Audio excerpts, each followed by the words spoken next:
Oke, hari ini kita materinya tentang Qadariyah, Jabariyah, dan pandemi COVID-19.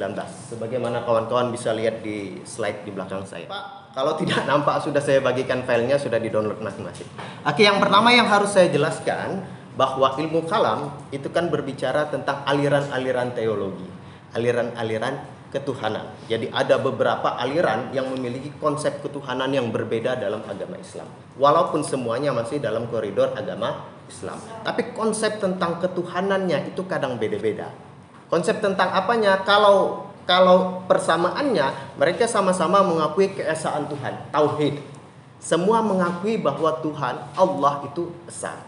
Tapi jabaran-jabaran lainnya, semisal apakah Tuhan itu memiliki sifat-sifat tertentu? Kalau kawan-kawan pernah dengar sifat 20 wujud, qidam, baqa, mukhalafatul lil hawadisi dan lain sebagainya macamnya. Ada aliran dalam Islam yang tidak mengakui Tuhan itu tidak memiliki sifat.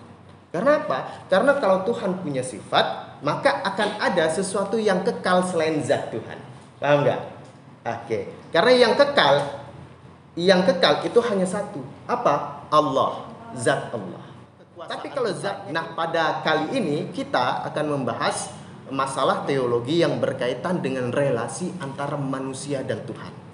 Antara manusia dan Allah Subhanahu wa taala. Apa itu relasinya? Sebetulnya bagaimana sih hubungan antara manusia dengan Allah? Dalam artian apa? Apakah kita hidup di dunia ini, pola hubungannya, kalau kawan-kawan lihat di pertanyaan pertama yang ini, apakah manusia memiliki kebebasan?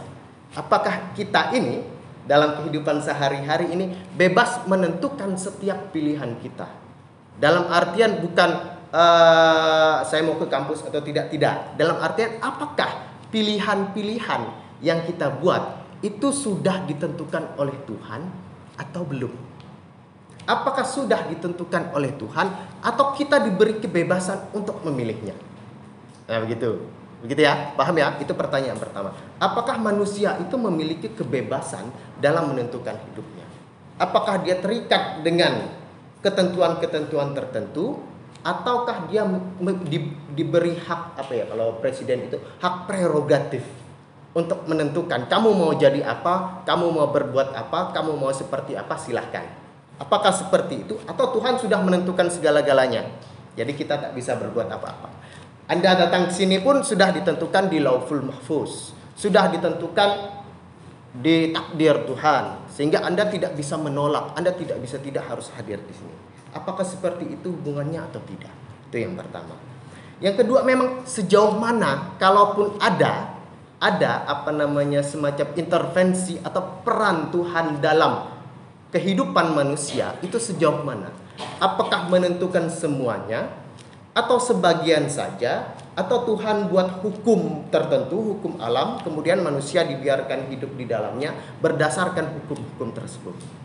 Ataukah memang kita tak punya pilihan, Tuhan semua yang mengatur? Saya duduk di sini, udah takdir. Saya berbicara di sini, sudah takdir. Atau saya berbicara di sini karena ada sebab akibat, karena ada kejadian rentetan determinisme kalau dalam filsafatnya, yang menyebabkan saya hari ini di depan Anda semua. Ketika Anda melihat saya, natapnya jangan begitu juga dong. Ya. Ketika Anda melihat saya, itu ada hukum kausalitas di dalamnya sehingga saya sampai di sini. Tidak ujuk-ujuk, tidak ditentukan. Dalam artian saya punya kebebasan dalam hukum kausalitas itu melengkapi sebab-sebabnya sehingga ada akibat tertentu yang saya peroleh. Itu yang kedua. Yang ketiga, ataukah segala sesuatu dalam hidup manusia sudah ditentukan Tuhan yang menyebabkan manusia terikat pada hal tersebut? Nah, ini yang biasa kita dalam kehidupan sehari-hari. Kawan-kawan ini kan di prodi PIAUD. Biasanya saya tanya, kenapa masuk prodi ini? Kenapa masuk prodi PIAUD? Kenapa masuk prodi tadris matematika? Kenapa masuk di bahasa Arab? Biasanya ada saja mahasiswa yang jawab, takdir Tuhan, Pak. Ya, begitu. Ada saja mahasiswa yang jawab, takdir Tuhan. Sudah takdirnya kayak gitu, Pak. Jadi saya ada di sini karena takdir Tuhan. Seolah-olah tidak ada proses sebab akibat atau kausalitas yang dilalui sehingga dia masuk di jurusan itu. Padahal banyak motif kan, banyak juga dari kawan-kawan salah pilih jurusan atau dihadapkan dengan dua pilihan. Pertama pilih ekonomi Islam, kedua pilih PIAUD. Ternyata yang dimasuki ternyata PIAUD, udah kan? Ada yang pilihnya akuntansi Islam, yang keduanya bahasa Arab. Ternyata yang lolos bahasa Arabnya. Adapun seperti itu. Ada kausalitas, ada determinisme di belakangnya, ada pemenuhan terhadap sebab-sebab tertentu sehingga mengakibatkan adanya satu kejadian atau satu peristiwa, gitu ya. Paham tum? Argentum? Argentina. Palestum? Istri antum? Istri anak bukan. Kalau istri antum jangan jawab istri anak. Nah, masalah yang saya sebutkan tadi, semua itu paling tidak 3 poin penting itu memunculkan diskursus yang luar biasa dalam perdebatan ilmu kalam. Luar biasa sekali. Jadul, zaman dulu. Zaman sekarang mungkin agak berkurang intensitasnya karena mungkin isu ini sudah sedikit bergeser ranahnya. Tapi zaman dulu di awal kemunculan ilmu kalam, sebagaimana kawan-kawan sudah belajar, itu perdebatannya sangat luar biasa. Nah, ini juga berkaitan dengan landasan keagamaan. Kalau kawan-kawan baca buku Murtada Mutahari tentang pengantar ilmu kalam, dia menyebutkan bahwa ilmu kalam itu gerbang ilmu atau gerbang keimanan. Membuka gerbang keimanan itu kawan-kawan harus belajar dasar-dasar agama. Dasar-dasar agama itu disebut usuluddin. Dan nama lain dari ilmu kalam itu adalah ilmu usuluddin atau ilmu tauhid atau fikih al-akbar, sebagai kawan dari fikih al-asghar, fikih besar, sebagai kawan dari fikih kecil kalau mau diistilahkan. Fikih yang kawan-kawan pelajari tentang syariat, tentang hukum halal haram, itu fikih kecil dalam diskursus tradisi keislamannya. Tapi fikih besarnya yang menyangkut urusan-urusan besar, tauhid, keimanan, landasan kepercayaan kita terhadap Tuhan, hal yang paling utama itu dibahas dalam usuluddin atau dalam ilmu kalam. Nah, begitu ya. Nah, diskursus ini tentang kemerdekaan manusia ini paling tidak membuahkan dua pola pemahaman. Membuahkan dua pola pemahaman di kalangan umat Islam. Secara garis besar ya. Yang pertama ada yang disebut dengan Qadariyah, yang kedua ada disebut dengan Jabariyah. Yang pertama Qadariyah, yang kedua Jabariyah. Nah, Qadariyah dan Jabariyah ini paham, bukan aliran. Oke, ini paham bukan aliran. Jadi paham ini bisa masuk ke aliran-aliran tertentu dalam ilmu kalam. Ya, ada aliran, ada paham. Yang kita pelajari ini paham. Paham itu pemikiran. Jadi pemikiran Qadariyah atau pemikiran Jabariyah bisa saja masuk di salah satu aliran kalam lainnya yang akan kita bahas di pertemuan berikutnya. Antara lain ada Mu'tazilah, kalau kawan-kawan pernah dengar. Ada Ahlus Sunnah wal Jamaah yang isinya Asy'ariyah sama Maturidiyah. Kemudian dalam sejarah awalnya ada Syiah. Dalam sejarah awalnya ada Murji'ah. Baca kan? Baca nggak materi yang saya bagikan? Baca Pak. Baca kan? Baca. Kalau belum baca lagi nanti ya. Oke, kalau belum baca, pintu taubat masih terbuka. Silahkan bertaubat dan setelah ini dibaca agar nyambung materinya. Itu satu. Nah, Qadariyah dan Jabariyah ini paham. Paham tentang apa? Yang pertama, Qadariyah menyatakan bahwa manusia itu sebetulnya punya kebebasan untuk menentukan pilihan hidupnya. Manusia punya kebebasan. Bebas 100%, merdeka. Diberikan oleh Tuhan kebebasan itu. Itu merupakan anugerah yang membuat manusia menjadi manusia. Nah, kalau bahasa ekstrimnya begitu. Kalau dia hakikat kemanusiaannya itu salah satunya adalah ikhtiar, kebebasan untuk memilih. Maka itulah dia menjadi manusia. Nah, dalam bahasa kerennya disebut dengan free will. Free itu bebas, will itu keinginan bebas atau free act. Act itu tindakan, free itu tindakan bebas, gitu. Garis besarnya itu. Nah, yang kedua disebut dengan Jabariyah. sama paham. Tapi Jabariyah ini bertentangan dengan paham yang pertama, yaitu Qadariyah, yang mengatakan bahwa manusia sepenuhnya tunduk pada seluruh ketentuan Tuhan dan tidak memiliki peran apa-apa. Nanti kita lihat analoginya. Jadi ada dua paham yang bertentangan. Qadariyah itu punya kebebasan, Jabariyah itu tunduk, dalam artian sudah diatur, dalam artian ikut ketentuan Tuhan, dalam artian dia tidak punya kemerdekaan untuk memilih. Paham ya? Paham ya? Oke, itu garis besarnya. Saya lanjutkan. Oke, di slide berikutnya. Nah, ini kita pertama bahas tentang Qadariyah. Nah, secara historis Qadariyah ini memang banyak versi tentang kapan munculnya. Agak kabur ini, karena agak susah menelusuri pemikiran-pemikiran tertentu kapan munculnya. Jadi yang namanya pemikiran itu biasanya tidak orisinil dari seseorang. Setiap orang punya pemikiran, tapi pemikirannya itu pasti dipengaruhi oleh lingkungan sekitarnya dan hubungan dia dengan dunia di luar dirinya. Tidak ada sesuatu yang betul-betul orisinil. Pasti dipengaruhi oleh lingkungan yang kemudian dimodifikasi atau diolah dalam pikiran sendiri dan memunculkan satu pemikiran. Jadi orisinil sebetulnya bisa difalsifikasi, begitu ya. Oke. Nah, Qadariyah ini dalam satu referensi disebutkan munculnya sekitar 70 Hijriyah, dipimpin oleh Ma'bad al-Jauhani dan al-Bisri dan Ja'ad ibnu Dirham. Kemudian secara hukum Qadariyah, secara bahasa qadar itu berarti ketetapan atau hukum. Jadi atau kekuatan atau apa di sini ketetapan atau hukum atau kekuatan. Nah, poinnya intinya dari ajaran Qadariyah ini bahwa segala tindakan manusia dilakukan atas kehendaknya sendiri, bukan ditentukan oleh Tuhan, termasuk pula kewenangan untuk berbuat kebaikan dan kejahatan. Atas kemerdekaan inilah konsep pahala dosa, surga neraka menjadi akibat dan ganjaran. Nah, misalnya begini, logika yang dibangun, kalau kawan-kawan tidak punya kebebasan dalam memilih, misalnya kawan-kawan hari ini belajar itu berpahala nggak kira-kira? Oke, menuntut ilmu kan sekarang kewajiban setiap muslim dan muslimat. Ketika Anda melakukan kewajiban itu berpahala atau tidak? Berpahala. Sebaliknya, kalau misalnya Anda nyolong, berpahala atau berdosa? Kalau misalnya kawan-kawan sudah ditakdirkan tidak punya kemerdekaan, misalnya ditakdirkan nyolong sesuatu, terus di akhirat kawan-kawan dihukum, adil nggak? Enggak. Karena apa? Karena kita tak punya kebebasan, sudah ditakdirkan seperti itu. Nah, begitulah logika yang dibangun Qadariyah.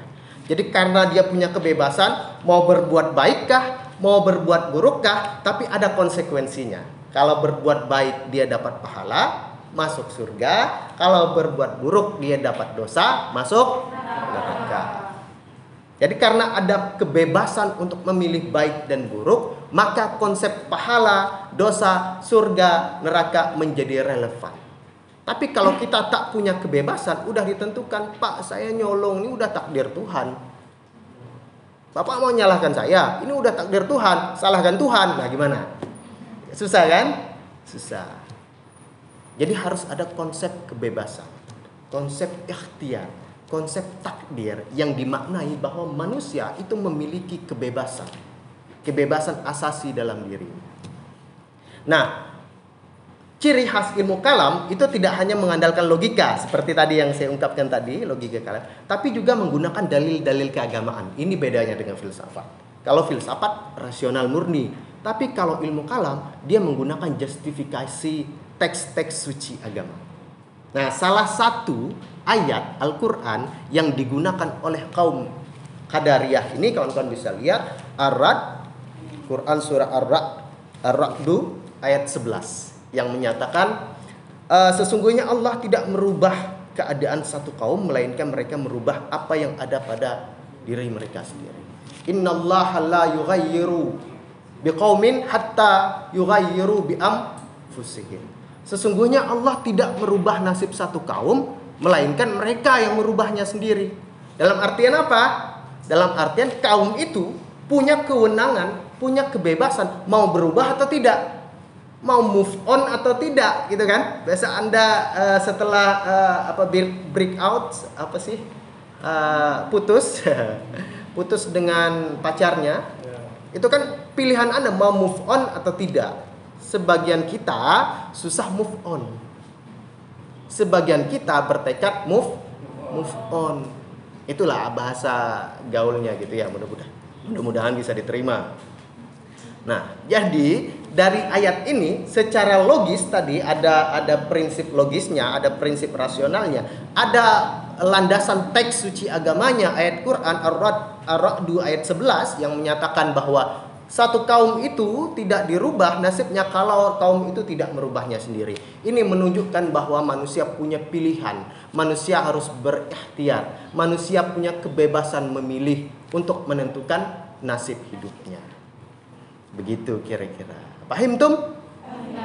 Argentum? Palestum? Oke, sudah. Nah, kalau kita mau kaitkan dengan teori modern, paham qadariyah ini, kalau kita mau kaitkan, ada satu teori yang dikemukakan yang dipopulerkan oleh di sini, kalau kawan-kawan baca William Paley dalam bukunya Natural Theology or Evidence of the Existence and Attributes of the Deity. Apapun itulah. Dalam buku itu terkenal ada teori yang disebut dengan teori a clockmaker theory. A clockmaker theory. Coba diulangi. A clockmaker theory. A clock. Tahu clock kan? Jam. Jam apa? Jam dinding. Atau a watchmaker theory. Jam tangan. Pokoknya jam. Dia mau jam dinding, mau jam tangan, mau jam leher, mau jam kaki. Ada ya jam kaki ya? Nggak ada ya. Barangkali pakai jam tangan di kaki kan? Barangkali. Oke. Nah, a clockmaker teori ini sederhananya begini. Penciptaan alam semesta ini seperti hubungan antara Tuhan dan alam semesta ini seperti hubungan pembuat jam dengan jamnya. Oke, pembuat jam dengan jamnya. Misalnya saya membuat jam. Bagaimana saya membuat jam? Tentu saya membuat mesinnya. Tentu dalam mesin itu saya membuat mekanismenya, sehingga jam itu bisa berjalan setelah saya lepaskan. Jalan nggak jamnya? Maksudnya berfungsi nggak? Berfungsi. Karena apa? Karena ada mekanisme yang saya bangun di dalam jam ini. Macam-macam kalau kita lihat. Ada jam yang otomatis, ada jam yang pakai baterai, ada jam yang pakai gerakan. Nah, alam semesta ini kurang lebih seperti itu. Tuhan itu menciptakan alam semesta itu seperti menciptakan jam beserta mekanismenya, mekanisme di dalamnya. Sehingga setelah selesai membuat jam itu, si tukang jam tentu tidak lagi megang jamnya kemudian gerakkan jarumnya setiap detik, kan enggak. Dia lepas tangan, ya udah biarkan jam tersebut berjalan dengan mekanismenya sendiri.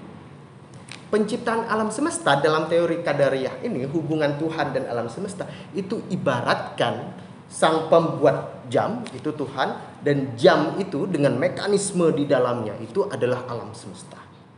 Sehingga setelah selesai menciptakan alam semesta, Tuhan dikatakan secara sederhana tidak lagi mencampuri dalam artian mengintervensi mekanisme di dalamnya.